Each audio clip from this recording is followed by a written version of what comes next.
عقیقہ کر دیا جائے، اور وہ ایک جان ہے بچی کے لیے اور دو جانیں ہیں بچے کے لیے، اور کوشش کی جائے کہ کچا گوشت تقسیم کیا جائے اور اس کی زیادہ تر ہڈیاں توڑنے سے گریز کیا جائے، یہ اس کی جان کا صدقہ ہوگا۔ آپ اس کو دعوت کے طور پہ لوگوں کو گھر بلا کر کے بھی کھلا سکتے ہیں، لیکن بہتر یہ ہے کہ اس کو کچا تقسیم کریں۔ یہ صدقہ نافلہ کی طرح ہوتا ہے، قربانی کی گوشت کی طرح، امیر غریب سارے کھا سکتے ہیں۔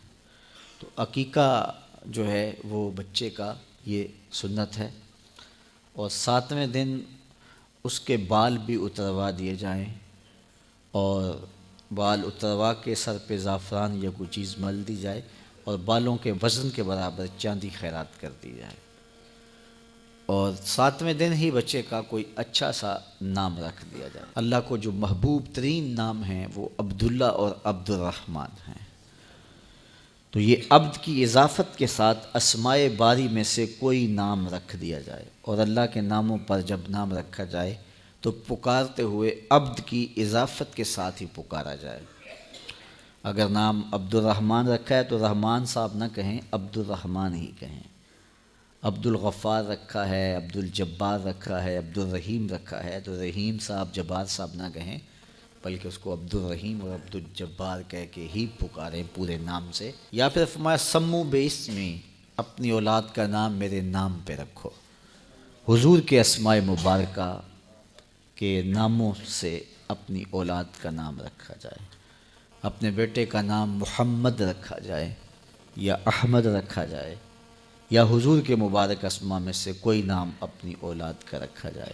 اسی طرح اپنی بیٹیوں کے نام حضور کی بیٹیوں کے نام پہ رکھے جائیں، حضور کی ازواج کے نام پہ رکھے جائیں، اور اسی طرح صحابیات کے نام پہ رکھے جائیں۔ تو حضور کے نام پہ اپنی اولاد کا نام رکھو، اور فرمایا کہ جس کا نام تم محمد رکھو یا احمد رکھو اس کی پھر تکریم بھی کرو، اس کی عزت بھی کرو کہ اس کا نام میرے حضور کے نام پہ ہے۔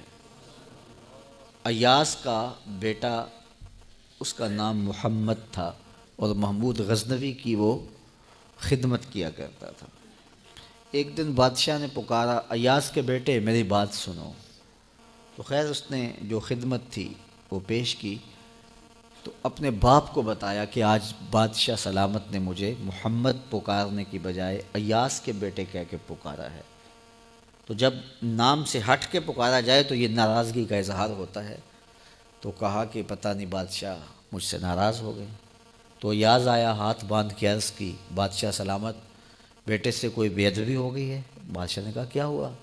کہا آج اس کو پکارتے ہوئے آپ نے اس کے نام کی بجائے ایاز کے بیٹے کہہ کے پکارا ہے۔ تو بادشاہ سلامت کہنے لگے، میں نے آج تک لفظ محمد بے وضو نہیں کہا، تو آج میرا وضو نہیں تھا، اس لیے پکارنے کے لیے مجھے ایاز کا بیٹا کہنا پڑا۔ علماء نے لکھا ہے جس دسترخوان پہ محمد نام کا بیٹا ہوگا وہاں بے برکتی نہیں آ سکتی، وہاں رحمتوں کا نزول ہوگا۔ یہ آج کل جو رواج ہے کہ اولاد کا ایسا نام رکھا جائے جو منفرد ہو اور آج تک سنا نہ گیا ہو، بعض اوقات لوگوں کو یہ شوق مہمل نام رکھنے پر آمادہ کر دیتا ہے۔